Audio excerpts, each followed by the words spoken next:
This is Spice Island, Portsmouth, so named because of the vast quantities of spices landed here from foreign shores.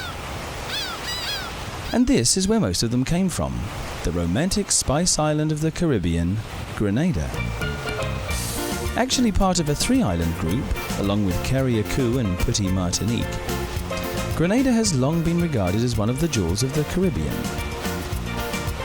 And once again, with my wife Carol and son Chris, it is my good fortune to be travelling with tropical places for 2 weeks in the sun. Grand Anse literally means Big Bay, and like so many Caribbean islands, has a mixture of French and English place names. Grenada was originally discovered by Columbus as he sailed by in 1498, and he named the island Concepcion. But because cannibalistic Carib Indians occupied the island, settlement occurred considerably later. The British tried in 1609, but were chased off, and it wasn't until 1650 that the French, armed with duty-free booze and trinkets, came ashore to win over the locals. The peace lasted about as long as the drink, and a year later, after a running battle for control of the island, the remaining natives were cornered in the north of the island at Le Mont de Sauteur, which in English means Leaper's Hill, and every last man, woman and child threw themselves over the cliffs to the rocks below. There are a wide variety of island tours on offer, and Carol and I are going to see the Concord Waterfall. Situated between Mount Quaqua and the west coast, within the Concord Valley, the falls are actually 3 separate layers. One of several falls that descend from the rainforest, the Concord is the most accessible, and so attract the most tourists.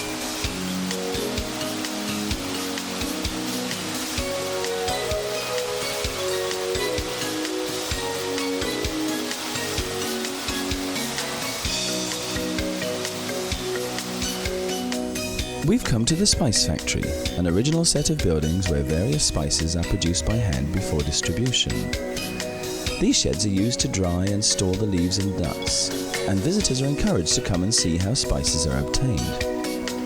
There are more spices grown per square mile in Grenada than anywhere on the planet.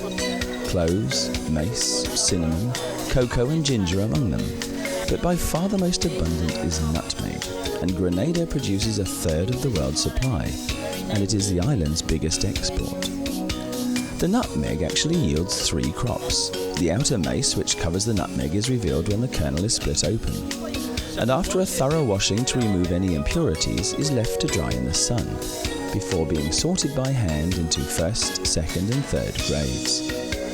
The nutmegs are placed on drying trays until ready to send to market. The whole spice selling operation is handled by a workers' cooperative, with every grower, large or small, bringing their produce to several stations around the island, and they are paid according to weight and quality. The nutmegs are then bagged ready to be sent upstairs to dry, either on the floor or in racks. So now this nutmeg here, we just dry by the natural air.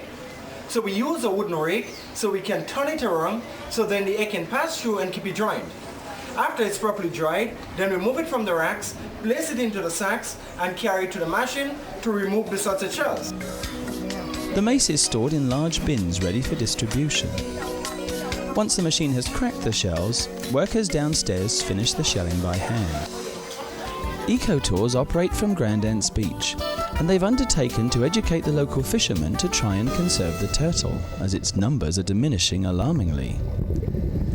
And by teaching children in local schools, they hope that the next generation will stop killing it for food and tourist souvenirs.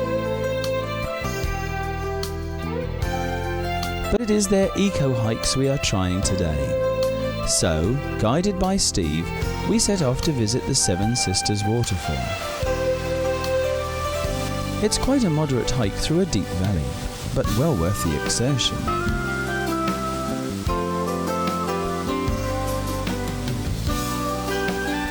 While we play like children in and around the falls, Steve is preparing our lunch, a hearty portion of cheese and pickle rolls, keenly watched by a lizard hoping for a few crumbs. Once we had finished our lunch, the remainder was thrown into the lower pool to feed the fish. That's St Catherine's Point in the distance as we continue our hike to a hot springs pool. And how pleasant the sensation after the cool waters of the waterfall.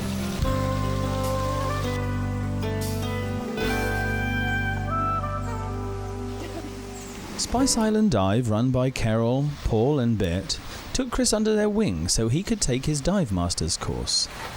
Their dive operation is first class with state-of-the-art equipment and a powerful boat.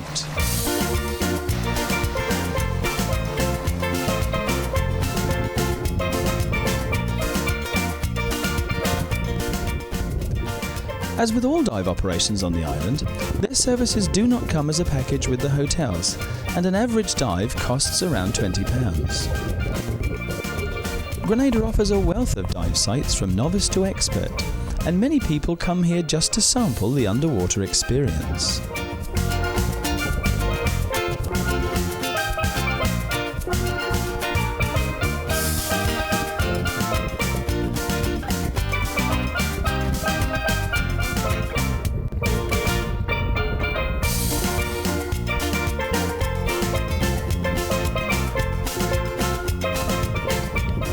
They are the only dive operators who have dive propulsion vehicles, which you saw Chris on at the beginning of the video.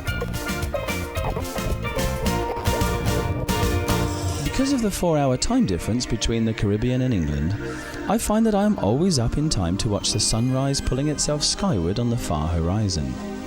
And it is at this time of day, alone with just the waves for company, that I find so relaxing, contemplating on the joys of the natural world and how lucky I am to be here. In order to see an island properly, it should be viewed from the sea as well as the land. So we are starting our day with a boat trip from Montrouge Bay to the harbour at St George. Grenada is a rainforest island roughly 21 miles long by 12 miles wide. Its mountainous spine rises to nearly 3,000 feet at Mount St Catherine, and the terrain descends through elfin woodland dwarf forests, montane rainforest, lowland dry forests and mangrove areas, to pearly white sandy beaches, clear blue sea and exquisite coral reefs. It's an island of volcanic origins, and it was volcanic activity that built the hills and valleys. Fort George, built by the French in 1706, guards the entrance to the bay on one side. The harbour, called the Carénage, is believed to be one of the craters formed in the final stage of volcanic activity. Every Saturday, the area comes alive with the bustle of people going to market, and a veritable sea of humanity washes through the marketplace buying fresh produce from the hundreds of stallholders.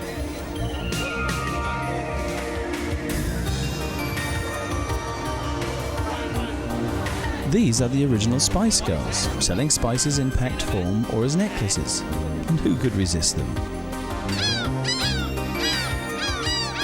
During the main holiday season, there can be 4 or more cruise ships in and around the harbour, adding considerably to the town population. So, together with our friends Alison and Michael, we have taken our rental jeep above the town for a better look. If spice growing is the main cash crop, then fishing is the most popular communal activity, with whole villages turning out to help and share in the catch.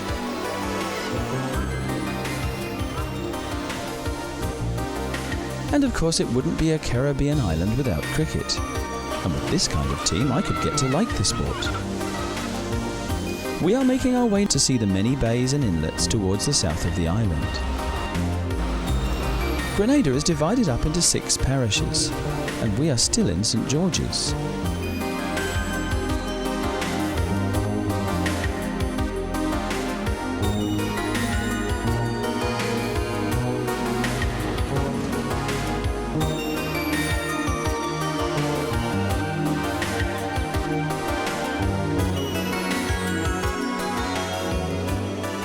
This area is known as Fort Jeudi, although there has never been a fort sighted here. But what a magnificent landscape.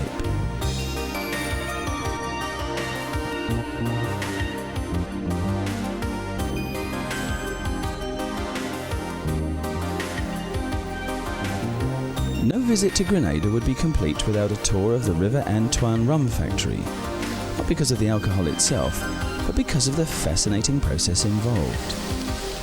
The heart of the operation is this water wheel, which provides the power needed to operate the crushers, and what a testimony to British engineering.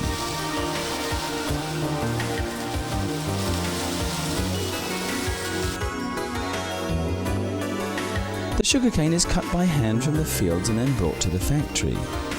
The cane is then placed on a conveyor belt which carries it to the crusher. The liquid is squeezed out and falls into a concrete gutter which channels it into the building. The residue is then placed into small railway trucks and dumped in huge piles for later refinement into agricultural usage. Many islanders love the taste of raw sugarcane, so how come their teeth are so perfect?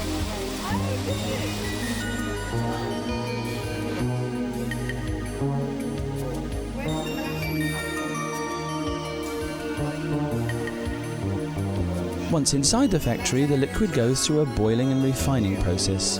Molasses is added, and before you know it, you're buying the t-shirt and testing the rum.